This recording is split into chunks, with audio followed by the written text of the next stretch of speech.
నుండి ప్రభు అయిన యేసుక్రీస్తు అను రక్షకుని నిమిత్తము కనిపెట్టుకొని ఉన్నాము. సమస్తమును తనకు లోపరుచుకొని జాలిన శక్తిని బట్టి ఆయన మన దీన శరీరమును తన మహిమ గల శరీరమునకు సమరూపము గల దానిగా మార్చును. పిల్లరా, మనం చదువుకున్న లేఖన భాగం చాలా సుపరిచితమైన లేఖన భాగం. అనేక పర్యాయాలు మీరు విని ఉండొచ్చు. మరొక పర్యాయము ప్రభు నిన్ను నన్ను బలపరచటానికి, నిన్ను నన్ను దర్శించటానికి ప్రభు ఈ మాటలు తీసుకొచ్చి ఉండగా కొంచెం శ్రద్ధగా ఈ మాటలు మనము వింటూ ఆలోచించేద్దాం. ఇక్కడ ఏమంటా ఉన్నాడంటే పౌలు భక్తుడు, ఈ అధ్యాయము, ఈ పత్రిక చాలా ప్రత్యేకమైనది, చాలా ప్రత్యేకమైనది. ఒక విశ్వాసిగా లేదా ఒక సంఘంలో ఉన్న ఒక తోటి సహోదరుడుగా, సహోదరిగా ఎలా నడుచుకోవాలి, సంఘంలో ఉన్న మనము, విశ్వాసులమైన మనము ఎలా నడుచుకోవాలి అనే స్పష్టమైన మాటలు ఈ భాగంలో చెప్తా ఉన్నాడు. అంత మాత్రమే కాదు, విశ్వాసకు ఉండవలసిన గురి ఏంటి, నిరీక్షణ ఏంటి, ఎటువంటి నిరీక్షణ కలిగి మనం జీవించాలి.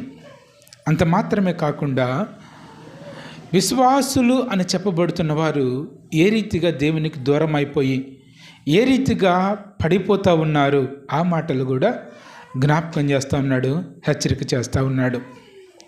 పిల్లరా, పౌలు గారు మొదటి వచనం మనం చదువుకున్న 17వ వచనంలోనే చాలా స్పష్టమైన మాట మాట్లాడుతూ ఉన్నాడు. సహోదరులారా, మీరు నన్ను పోలి నడుచుకొనుడి. మనందరం మెరుగుదము. కొరింథీయులకు రాసిన మొదటి పత్రిక 11వ అధ్యాయంలో మొదటి మాట, అదే మాట ఆయన మాట్లాడుతూ ఉంటాడు. నేను క్రీస్తును పోలి నడుచుకొనుచున్న ప్రకారము మీరును నన్ను పోలి నడుచుకొనుడి. ఆయన ఉద్దేశం ఏంటంటే, ఇక్కడ మీరు ఎలా నడుచుకోవాలి అని చెప్పటం కోసము ఆయన మాట్లాడుతూ ఉన్నాడు. నిజంగానే ఆయన ఎటువంటి మాదిరికరమైన జీవితం కలిగి నడుచుకుంటూ ఉన్నాడు. అందుకే అంత స్పష్టంగా అన్నాడు అన్నమాట. నేను క్రీస్తును పోలి నడుచుకుంటా ఉన్నాను, అదే ప్రకారము మీరును నన్ను పోలి నడుచుకోనండి. ఆయన ఎలా నడుచుకుంటా ఉన్నాడు? క్రీస్తు మార్గంలో నడుస్తూ ఉన్నాడు. ఆయన అడుగు జాడల్లో ప్రతి అడుగు అలా వేస్తూ నడుచుకుంటా ఉన్నాడు. ఇంకా స్పష్టంగా చెప్పాలంటే ఆయన శ్రమలలో సహానుభావం కలిగి నడుచుకుంటా ఉన్నాడు. సమస్తాన్ని, లోకంలో ఉన్న వాటన్నిటిని విడిచిపెట్టి నడుచుకుంటా ఉన్నాడు. ప్రభు ఎలాంటి ఉద్దేశంతో ఈ లోకంలో శరీరధారిగా రక్త మాంసాలు కలిగి ఈ లోకంలో ఆయన వచ్చిన ఉద్దేశం కొరకు నడుచుకుంటా వచ్చాడో, పౌలు గారు కూడా ప్రభువు దర్శించిన తర్వాత అలా నడవటానికి ఇష్టపడ్డాడు. అలా క్రీస్తు మార్గంలో నడుచుకుంటా ఉన్నాడు. ఆయన ఇప్పుడు అంటూ ఉన్నాడు, నేను క్రీస్తును పోలి నడుచుకున్న ప్రకారము మీరును నన్ను పోలి నడుచుకునుడి అని. అంతటితో ఆగకుండా ఫిలిప్పీ పత్రికలు ఆయన అంటున్న మాట 17వ వచనంలో, మేము మీకు మాదిరి అయి ఉన్న ప్రకారము నడుచుకుని వారిని గురిపెట్టి చూడుడి. ప్రియులారా, నేటి దినాల్లో సంఘంలో ఉన్న విశ్వాసులు గ్రహించవలసిన విషయం ఏమిటంటే, పౌలు గారు చాలా స్పష్టంగా చెప్తా ఉన్నాడు. ఫిలిప్పీ సంఘానికి ఆయన జ్ఞాపకం చేస్తున్న మాట ఏంటంటే, అయ్యా, మేము మీకు మాదిరి అయి ఉన్న ప్రకారము నడుచుకొని వారిని గురిపెట్టి చూడుడి. అనేకులు నేటి దినాల్లో చాలా వింత పోకడలతో నడుస్తూ ఉన్నారు. అయితే చాలా స్పష్టమైన హెచ్చరిక పౌలు గారు ఇవ్వటానికి ఇష్టపడ్డాడు. మేము ఎలాంటి మాదిరి కలిగి నడుచుకుంటా వచ్చామో తెస్సలోనిక పత్రికలు కూడా జ్ఞాపకం చేస్తాడు.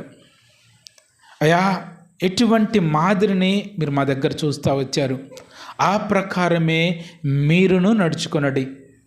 అది అన్ని విషయాల్లో. ఎలాగో కష్టపడే దగ్గర కూడా మీరు పని చేయకుండా భోజనం చేయొద్దని కూడా చెప్తాడు అక్కడ. మేము అలా చేయలేదు, మీరు ఎందుకు అలా చేస్తారు? కాబట్టి ఆయన అంటూ ఉన్నాడు, మేము మీకు మాదిరి అయి ఉన్న ప్రకారము నడుచుకుని వారిని గురిపెట్టి చూడుడి. ఎంతోమంది ఎన్నో విధాలుగా మేము ప్రభువుని వెంబడిస్తూ ఉన్నాం, మేము సేవ చేస్తూ ఉన్నారు. అయితే ప్రభువు వలె మాదిరిగా ఉన్నారా? ప్రభువును పోలి నడుచుకున్న పౌలు గారి వలె మాదిరిగా ఉన్నారా?